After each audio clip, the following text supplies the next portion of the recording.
Hello, I'll be writing on this blog because I'm discovering about a show called Happy Appy.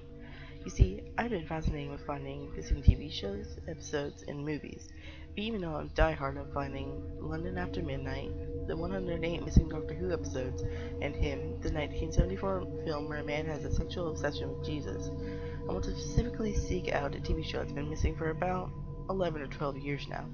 It was called Happy Appy, and it was a kids' television show that was shown on Noggin.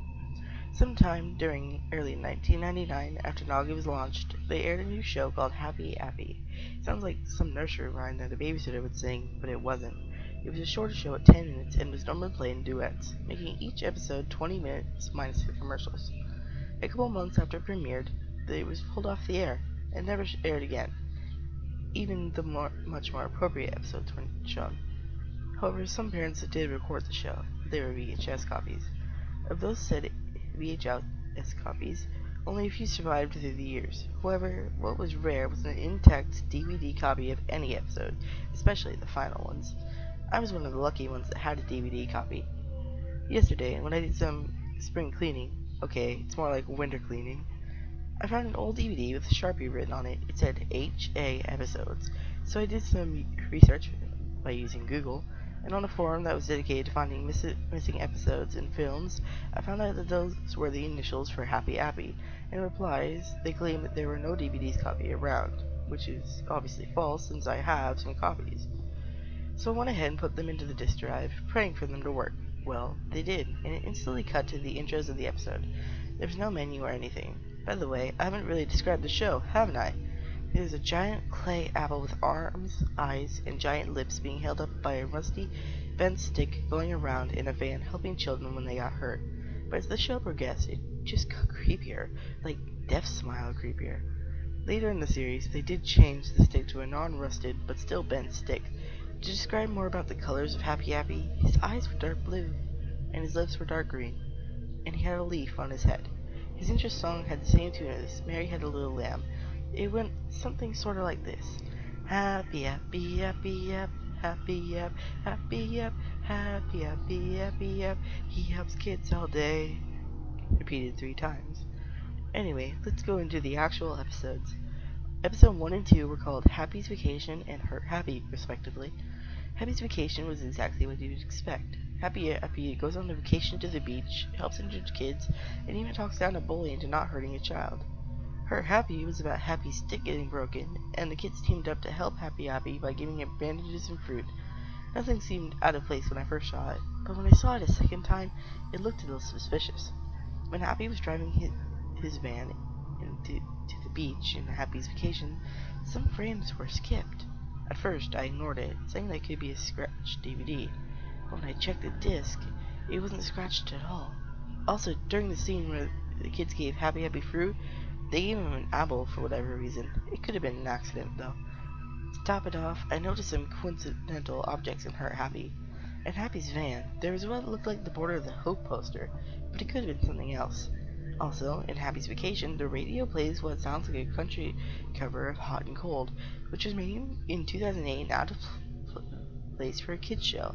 I thought these were just coincidental. Well, I was wrong.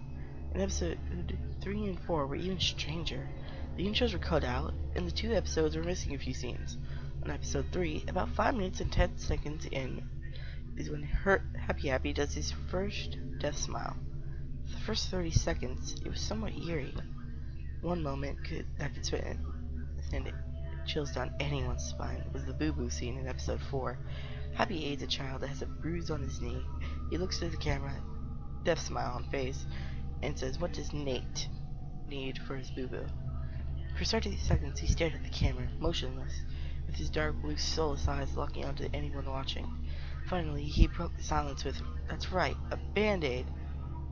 Why he needed that long to speak, I will never know. Also, the out-of-place objects were getting more noticeable. There was a news broadcast about a tsunami that recently struck Japan.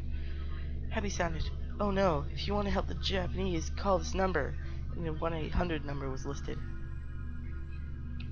I watched episode 5. There were a few differences. First off, it had Happy on his non-rusted stick. Also, this episode got a lot more violent. In this episode, Happy was doing his trademark death smile for half the episode. Afterwards, he helped 2 children. The first kid Happy took out of sight behind a bush. Blood is seen from the bush, and screams are heard. The other kid waits for Happy, and he's seen emerging from the back of the bush. It skips frames, and the next thing I see is a blood trail leading to another bush, and Happy doing that damn smile. Episode 6 showed Happy doing a death smile, but it was hardly viewable. Around a third of the way in, it sent static for the rest of the show. I couldn't believe it. I moved on to episode 7 through 8. This time, the episodes were so violent and so badly made that they couldn't have been aired on Noggin at all. Episode 7 had Happy take a kid into his van. Flesh cutting could be heard, and so could blood splatters on the windows and horrified screams, which turned into girls. Happy emerged, doing a death smile from 9 minutes and 21 seconds to the end of the show, or 10 minutes.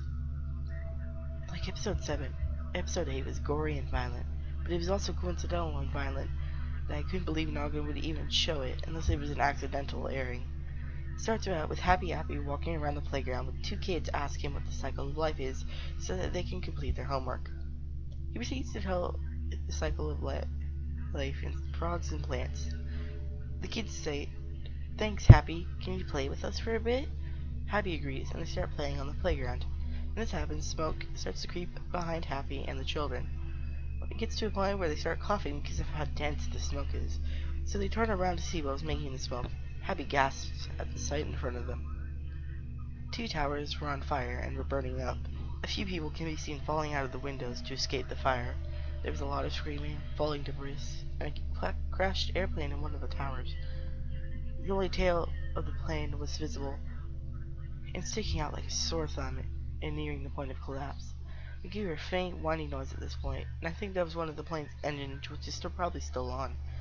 7 seconds later, the tail of the plane finally broke apart, with the largest piece of the tail hitting and killing someone. During the scene, fire trucks could be heard trying to douse out the flames, but it only slows the flames down. The wailing ambulances can always be heard, taking away the bodies of people who just jumped from the towers. We saw Happy and the kids again, but this time they stood in fear. The smoke kept getting thicker and thicker, slowly obscuring the trees and equipment of the playground. The bursts from the towers fell, and the kids and Happy and a person ran up to them, told them to run away from the towers before running off. The other kids said, "Happy Appy, why are the towers on fire?" It got to a higher up pole that was near where the plane crashed, which revealed a kid that was crushed under a huge piece of concrete, crying for help. Some other kids tried to help him by lifting the piece of concrete off of him. He was screaming so loud it was almost heartbreaking. There were bodies and blood everywhere, and the pain and fear on the trapped kid's face was so realistic I cringed. After the shot with the kid trapped under the concrete, we see a younger kid say, "Happy Appy, why are people running and falling from the towers?" Happy Appy turns to the camera, death smile on face, and very cold he says 3 words. Those 3 words will haunt me as long as I research this show. That's natural, children. He took the 2 kids away from the towers, leaving the kids stuck under the concrete, screaming for help. When the credits rolled, the audio of the scene kept playing. At the very end, before it cut out, something collapsed, making a very loud noise that could scare anyone watching. I jumped out of my seat. Was Happy a deathbringer in the form of an apple? Or was he some sort of master predictor? That episode somehow predicted 9/11. I have to watch episodes 9 and 10 to see if there's anything else predicted. I might not see any predictions though, and to be honest, I hope not. Oh, and if you want to know what happens when somebody calls the Tsunami Aid phone number, tomorrow I'm going to go and call it. Hey, I called the phone number mentioned on episode 3. It was a pre-recording, which I'll transcribe for you. "Hello, I'm Happy Appy, every kid's most helpful apple. If you want to make a donation, press 1. If you want to know about the earthquake, press 2. When I pressed 2, the hotline said this: "An earthquake and tsunami hit Japan, and we need your help. If you can make a donation of 1, 2, 5, 10, 20, 50, or $100, you'll be a big help. Anyone who donates gets a Happy Appy badge." So I went ahead and donated $1 to the donation for the fun of it by using an outdated bank account that I never used, and it responded, "Thank you for helping the aid for the tsunami. Look in your mailbox in a week from now because you'll get your Happy Appy badge. I'm currently wondering what earthquake Happy predicted. If it was powerful and rated tsunami, it has to be either the 2003 Hokkaido or the 2006 Kurola Islands earthquake. Even though it's closest to the actual episode release date, it can't be the Gaio one because it didn't make a tsunami.